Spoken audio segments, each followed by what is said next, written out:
Hey, my friends, this is MLive Chief Meteorologist Mark Torregrossa. Welcome to the MLive Morning Weather Update, brought to you by Consumers Energy.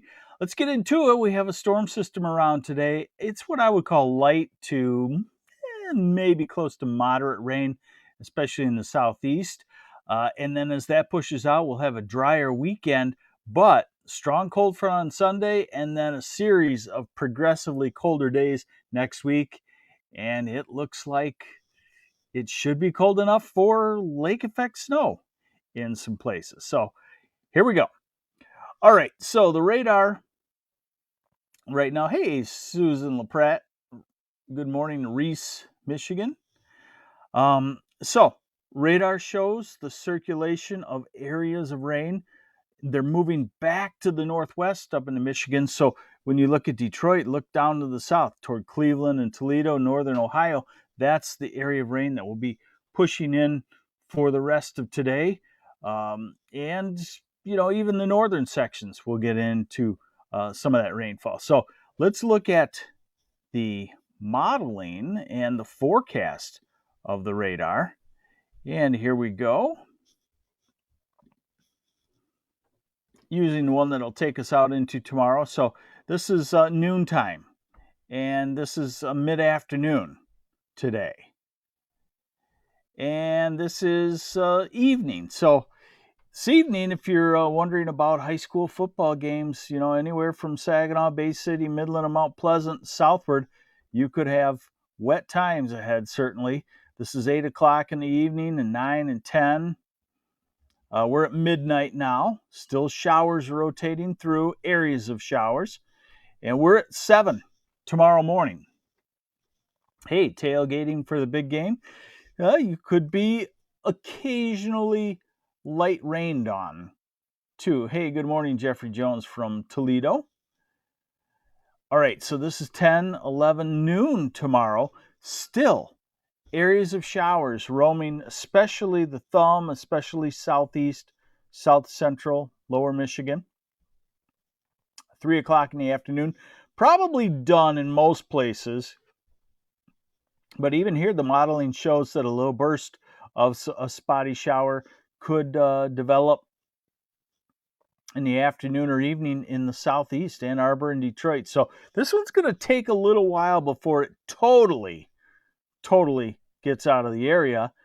And then we go into Sunday. Now we're into Sunday early afternoon. You see the spotty showers lined up from Newberry down to Traverse City to Cadillac, Big Rapids, and Grand Rapids and Kalamazoo. That's the cold front, and that changes our weather. So this is early afternoon. Remember, it'll take several hours behind it before the temperatures really start to plunge.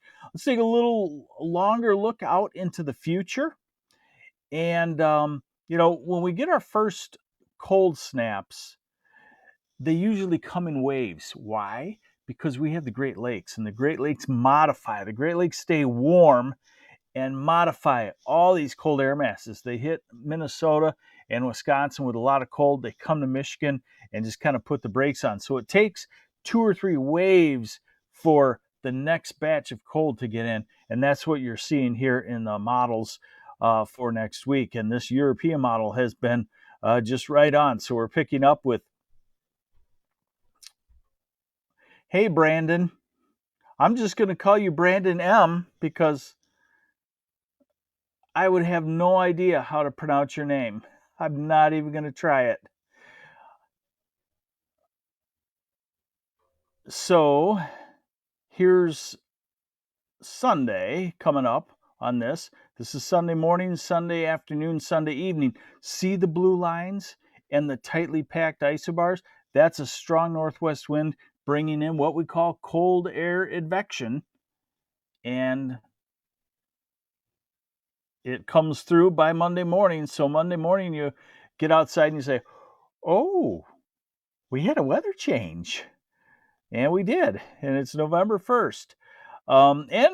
Indeed, it will be about 10 degrees colder than normal. So it'll be a little bit more of a weather change than what we've experienced lately. So now we're into Tuesday and we're into Wednesday. We see a -6, a -8. That's temperature Celsius at 5,000 feet up. That's cold enough, even with warm ground, warm lake, for inland snow showers. You'll have to get to the high spots like Kalkaska and Mansalona and Cadillac if the wind flow is proper. Usually the wind flow isn't proper. Someone asked, what's all the red squiggly lines? Pamela, all squiggly lines in the Rockies mean. Those are the upper level temperatures, same deal, 5,000 feet up. But the Rockies um, heat up at 5,000 feet because you have ground to heat up there. So the Rockies upper level temperature pattern always looks squiggly and a little different because it's based a lot on the placement of mountains. Now we're into Wednesday and we're into the cold. And look at what is advertised for Thursday. See that second area of low pressure up in Ontario, just north of Michigan? It brings down a reinforcing shot of cold into Thursday and Friday. And that right there, Thursday night, is possibly an accumulating lake effect snow of several inches in the inland areas, like I said, Cadillac to Kalkaska to maybe Gaylord and Grayling, Boyne City, and stuff like that. Hey, I like it that a lot of folks are saying good morning to each other. Okay, now we get to next weekend, and the pocket of cold starts to shift onto the east, and we're out 10 days, and the pocket of cold has started to shift east. We're moderating some. We're probably never coming back to the 70s, but maybe we can flirt with 60 degrees again at some point. Here's total rainfall out of this, and it still looks like the southeast, Ann Arbor, Detroit, Jackson, an inch or more. Monroe, inch to inch and a half.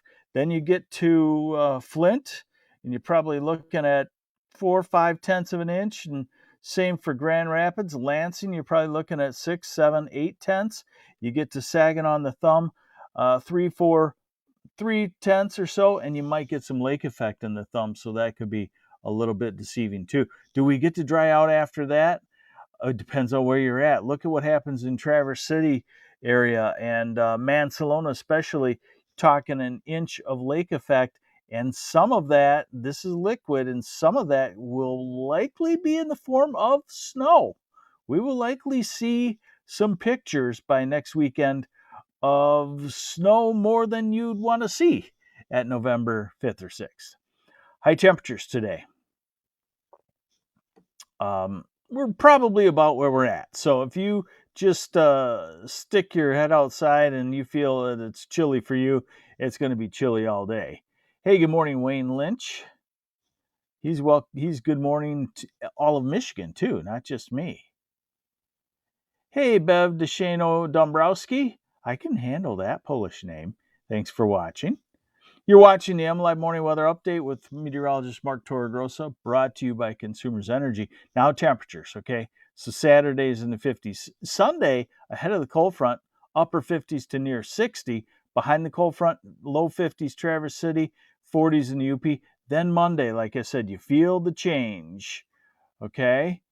And the change is 40s for highs on Monday.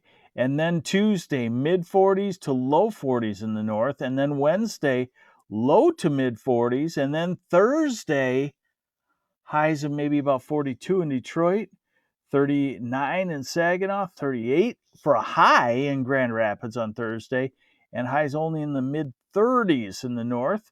And then Friday, chilly with 40s, low 40s. Saturday, upper 40s. Sunday, back to about 50. And we better look at the morning temperatures too. So Saturday, tomorrow morning, a little milder in the upper 40s. Then Sunday, starting to feel the cold, and Monday in the 30s. Tuesday, in the low 30s in a lot of places. Wednesday in the upper 20s in a lot of places. So Wednesday, probably our first, what I would call hard freeze, I guess. If you drop to 27 in Saginaw, you'll be there, you'll be below freezing for several hours, 4 or 5, 6 hours, and that would cause a freeze. And Thursday below freezing, and Friday below freezing, and Saturday and Sunday. So guess what, my friends? It is time to realize that winter is just around the corner. This is probably not a start to winter and we stay winter forever. We probably see it let up. We probably get back to some 50s. We probably have a 60 or two somewhere in November. But right now, the signs are the winter's coming earlier rather than later. And it might be just a early break into winter and then a let up. It's hard with this warming climate to have a continuous winter pattern all winter. If a cold blob comes early, it usually lets up and we go to above normal at a time when it should be colder. If it waits, then we get winter right in winter and it lets up, by March or April or so. So, point being is, I guess, get the stuff ready that can't handle temperatures below, 30 degrees, like the camper. If you got a winterized camper, you probably better get that done this weekend. Stephanie Kleckner, I missed it. How bad for rain and dew it this afternoon? Not bad. It's light to moderate dew-it. Maybe you get 2, 3, 4/10 of an inch of rain. So there it is, the MLive Morning Weather Update brought to you by Consumers Energy. I'm meteorologist Mark Torregrossa. Have a great weekend.